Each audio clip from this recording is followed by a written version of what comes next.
What's good, YouTube? It is AJ Flame here, and I just wanted to go ahead and give you guys my updated list for my Phantom Knights post King's Court. So there are some changes in here from the last time, some new additions, some things I took out.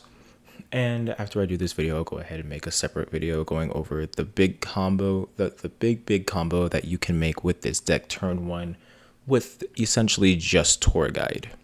Okay, so let's go ahead and get into this new list. We're going to go ahead and start with the Phantom Knights package. So first off, standard is 3 Torrent Scales, one of the best normal summons in your deck. Honestly, facilitates a whole lot of your plays and is pretty much necessary for the huge combo. Now, where I stray from different, since I don't have the Dragoon package, since I cannot afford that, I run 3 Silent Boots. Boots is a great extender, although once per turn. And there are some things in this deck that do differ from other builds, specifically with the Dragoon package, especially with running some Phantom Knights that they do and don't. Next, Double Cloak. This Double Cloak is usually pretty standard, grabs the Phantom Knights card, so it doesn't add Fog Blade, unfortunately, but still very, very good. And always remember that first effect is change it to defense position to go ahead and give Bardiche an extra 800 during your combo, because that is also a very good part. So Bardiche can't be easily run over by bigger cards, so they have to usually go through some sort of removal other than the battle phase just to go ahead and take it out just in case. Next, for the 1-of Phantom Knights, we have Gloves and Stained Greaves. Now, there are a lot of profiles I see that don't run Stained Greaves just because they have the Dragoon package in there, but I think Stained Greaves is a very good inclusion just because you can banish in special from hand, so special a Phantom Knights from a hand. It doesn't exclude itself and increase its level by 1, but usually don't use the level increase. And plus, he can special summon himself from hand if a Phantom Knight is special summon. So he's just in your hand too, because most of the time you're special summoning a bunch of Phantom Knights. He's pretty much a free summon also, so it can also help extend with your plays more often if you are lacking the resources in a hand. You can go ahead and bring him out, and he's a very, very nice addition. Now for our very small BA package, you got 3 Tour Guide, 1 Graph, and 1 Seer. Standard plays Tour Guide pretty much makes huge combo. Like if you draw Tour Guide and any sort of extender, you're golden and you have full combo. I did do testing with this with a friend of mine, Ronan Totem Yu-Gi-Oh, so I'll leave all of his stuff in the description below after I publish this video. Onto the extenders. Triple Kagamucha Knight. I know I'm upset I couldn't get the last secret rare one because I think they've gone up recently. I don't know, but I've had these 2 forever and I just don't have the 3rd. But Kagamucha Knight, oh my god, this card is amazing. It's a godsend because you can chain block if you draw this and Rhoda, or if you draw Tour Guide and Rhoda or Tour Guide and Kagamucha, then you're golden because you can chain block it, so your Tour Guide can't be Ash, which is amazing and a very, very good just card in general. And also 1 Wielder and 1 Tsuchinoko. I would run Jackalope, but unfortunately I do not have Jackalope and I haven't been able to get my hands on it yet. And that is it for the monster cards that I run in the main deck. Whoops, I missed a Kagamucha, so we'll put that there too. Alright, well, actually, that's not it. Actually, hand traps. Triple Ash and Triple Bell. I just chose these 2 because they're always the standards ones that I did in the past with my other list, and plus I think these 2 are very, very impactful on the format. Now, you can do Effect Veilers too, because Veiler is also a very, very good card in this format with Karis, because, use Karis' effect, banish 2 for cost, and you can just Veiler and they just banish 2, and and they're sitting there like, well, I can't do much now. Alright, onto spells. Double Cosmic, 1 Rank Up, 1 Harpy's Feather Duster, 1 Rhoda, 1 Called By, Foolish, Monster Reborn, and an E-Telly. Now, for the most part, I think this is pretty standard. Now, the reason I am maining the double cosmic, and the harpies is just for back row heavy decks. Like I played test when I said before, I played tested against Ronin Tonin, and I realized that like before I had these in, because I had these in for more extenders and play starters, was that when I noticed if I end up going second against a deck that sets up heavy back row, I didn't have anything that out it that wasn't really just, I can just play it and then benefit off of it. So that's why I went ahead and put these in here just for that scenario. I might bump up a Cosmic to the third, possibly.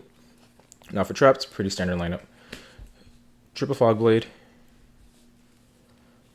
one Shade and one Wing. I do the same one. I mean, a lot of people using Sword and Wing, it's just they're pretty much the same thing. Sword just gives an extra 300, so it's 800 instead of 5, and does prevent that destruction. So I might switch out Wing for Sword, just because Sword is slightly better. But I don't know. For the most part, you don't even use this actual effect. You just send it and then banish it to special summon for that second effect, which is very, very nice and helps you extend so much. And now to get to what everybody is waiting for, the extra deck. We're going to go ahead and do this backwards, actually, because we obviously see what happens here. So going backwards, starting from the Exceeds, double every year. Yes, I did pick up the Utopic Future, if you did see my tweet on Twitter. And I love that card so much. It takes so much to go through it, but it's amazing to make, and you end up on so many monster negates. One F0 for the package. Next, we got the regular Dark Rebellion and Dark Requiem package.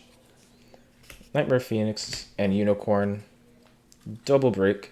Sword. One Raiders Knight. One Arc Rebellion, because if you're not running Arc Rebellion, you're just doing this, you're just building this deck wrong. You're playing this deck wrong, honestly, because Arc Rebellion is such an amazing backup plan that you just need to run him. And now for this one of the new star of the show, Utopic Future Draco. This card is absolutely amazing, and it puts in so much work along with your monster negates if you're able to make it, since it is a negation for a detach, and you get to steal that monster, and it is non-targeting, so you can steal the Dracoon if you time it right and have everything else on the board. So if you bait out your opponent's Dragoon negate, you can go ahead and be like, okay, I'm just going to negate with Draco, take your Dragoon, and then I still have the Dragoon effect, so I can discard, pop, burn you, and then just, swing for game, which is very, very nice. And now for my other lengths, the last 3 cards, we got Oppo, Standard, Cherubini, and then Bardiche. Like I said before, I am not running the Dragoon package just because I simply cannot afford it, because it is so much money, and I am on a very, very, very, very, very tight budget as a college student, and Dragoon and Verte Anaconda are just something I can't really afford. But I will be making a combo segment showcasing on how to make Utopic Future on your turn. Although, unfortunately, that combo does not avoid Nibiru at all, which kind of sucks. Because you do kind of hard lose to Nibiru, but there are ways, if you do get Nibiru, that depending on how you have your board set up at the current state, you'll be able to still make a pretty menacing board, although you won't be able to end on the full power board.